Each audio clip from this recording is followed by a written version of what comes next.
یہ کفایت اللہ صاحب جے یو آئی کے ساتھ تو بہت ہی زیادتی ہو گئی یا پتہ نہیں دھاندلی ہو گئی، کیا ہوا؟ 4 سیٹیں قومی اسمبلی کی ملی، ایک آپ کے پاس سیٹ آئی ہے خیبر پختونخوا سے، آپ کے پی سے جو ہے وہ آپ نے صوبائی اسمبلی کی 7 سیٹیں جیتی ہیں، سندھ سے 0، پنجاب سے 0، بلوچستان سے 11۔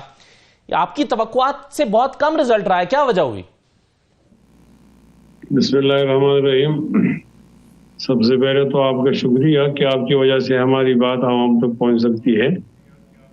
اب عوامی الیکشن ہوتا اور عوام ہمیں مسترد کرتی تو اس پر تو کوئی اعتراض نہیں تھا، عوام سپریم ہے، لیکن وہ عوامی الیکشن تو نہیں تھا، یہ تو کوئی اور بات تھی۔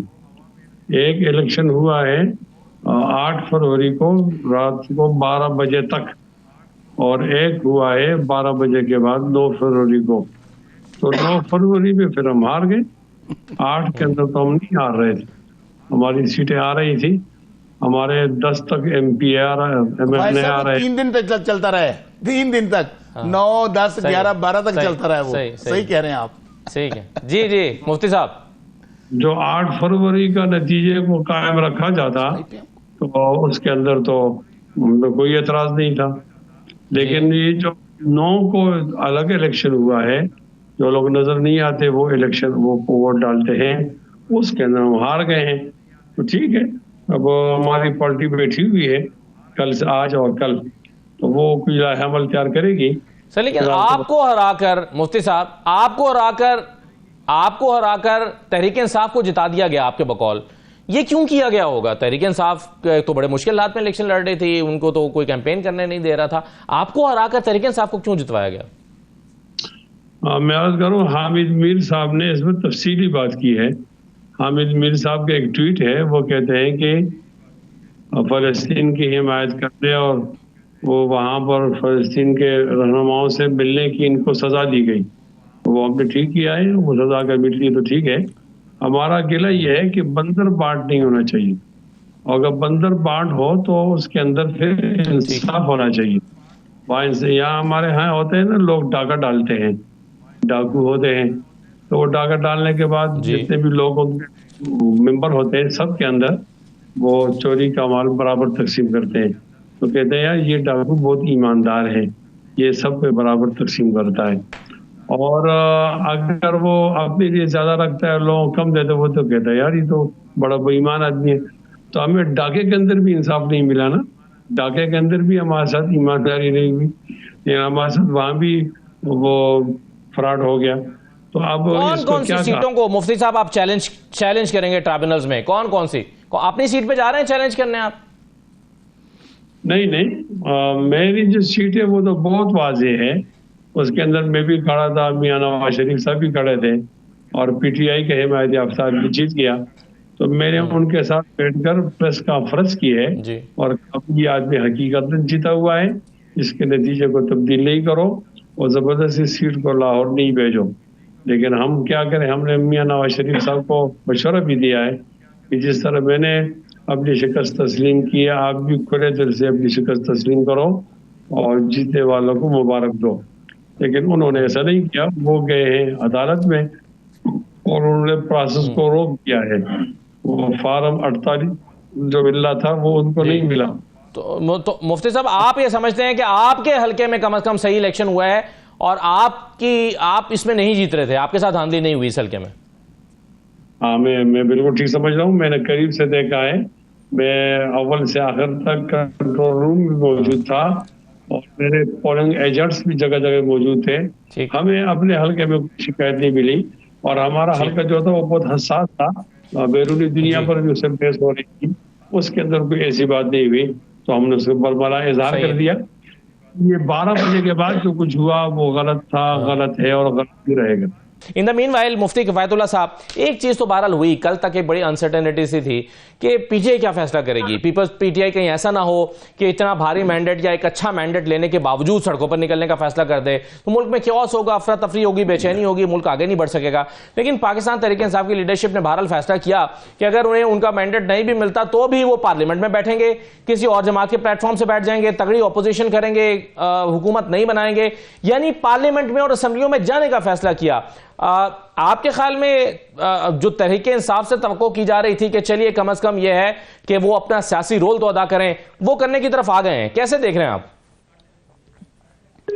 دیکھیں، یہ تو تمام لوگوں کو اطمینان ضروری ہے نا، صرف تحریک انصاف کا اطمینان کافی نہیں ہوگا.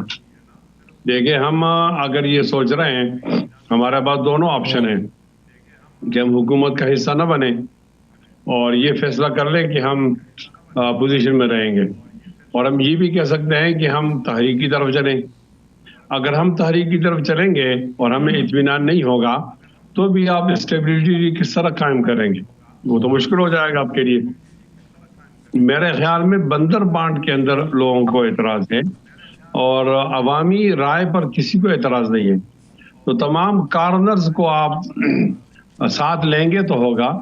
میں تو سمجھتا ہوں کہ اس کا ایک ہی حل ہے کہ قومی حکومت قسم کی کوئی چیز بنائی جائے اور تمام لوگ اس کے اندر تعاون کریں اور ملک کو گریٹ ایسن یا معیشت کے لیے کوئی میثاق کر دیں.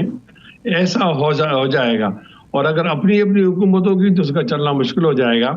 بے شک تحریک انصاف اگر سڑکوں پہ نہیں آتی اور جمعیت اور ابھی قومی حکومت بنی تھی نا، ابھی 16 مہینے کی ایک حکومت تھی نا، قومی حکومت. ابھی بھی جو قومی حکومت بنائیں گے آپ اس میں تحریک انصاف کو تو شامل کرنا نہیں چاہیں گے، تو وہ جو قومی حکومت 13 جماعتوں کی بنی تھی وہ کیوں نہیں پرفارم کر سکی؟ پتہ نہیں آپ کس طرح سوچ رہے ہیں.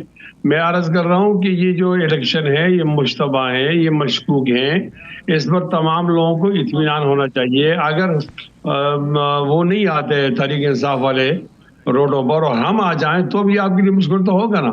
تو آپ کو اس کارنر کو ہی مطمئن کر رہا ہے. میں یہ کہہ رہا ہوں کہ آپ کیوں آئیں گے؟ آپ کے چار سر، آپ کو دیکھیں نا، جو عوامی مینڈیٹ ملا ہے مفتی صاحب، 4 سیٹیں آپ کے پاس ملی ہیں، آپ 4 سیٹوں والی جماعت کیسے سڑکوں پر آئے گی؟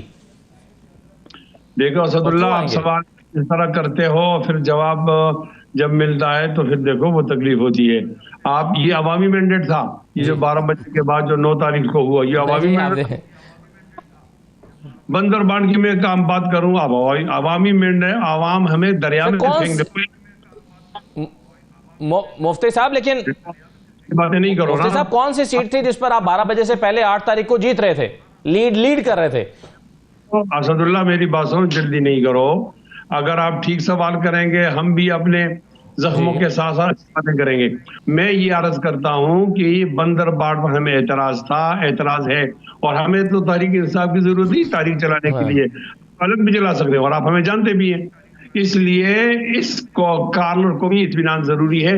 وہ کیسے کریں گے؟ فی الحال وہی لوگ اس کے ذمہ دار ہیں جو لوگوں کو سیٹیں دیتے رہتے ہیں. آپ ٹھیک ہے مفتی صاحب، آپ تو ناراض ہو گئے. میرا سوال سادہ سا تھا کہ 8 تاریخ کو 12 بجے سے پہلے آپ کون سی سیٹ پر لیڈ کر رہے تھے جس کا نتیجہ 12 بجے کے بعد تبدیل ہو گیا؟ کتنے ووٹوں سے لیڈ کر رہے تھے؟ کیونکہ اس طرح کا ڈیٹا باقی جماعتوں نے بھی اکٹھا کر کے رکھا ہوا ہے نا، آپ نے بھی کیا ہوگا ایم شور. میں تو صرف اس سیٹ کا نمبر پوچھ رہا ہوں. میں بلوچستان کی تمام سیٹوں کو لیڈ کر رہا تھا، میں قبائل کی تمام سیٹوں کو لیڈ کر رہا تھا یہاں پر، اور میں نور عالم خان کی سیٹ کو لیڈ کر رہا تھا، میں چترال کی سیٹ کو لیڈ کر رہا تھا. ہمارے تو 15 سیٹیں بنتی تھی ریزرو کے بغیر. تو جیت گئے. دیکھو اسد اللہ، بات تو بری سنو. اور اس طرح نور عالم تو خیر جیت جی نہیں، آپ کیوں بات غور نہیں کرتے؟ اس طرح ہمارے اعتراض ہے کہ یہ ٹھیک نہیں ہوا.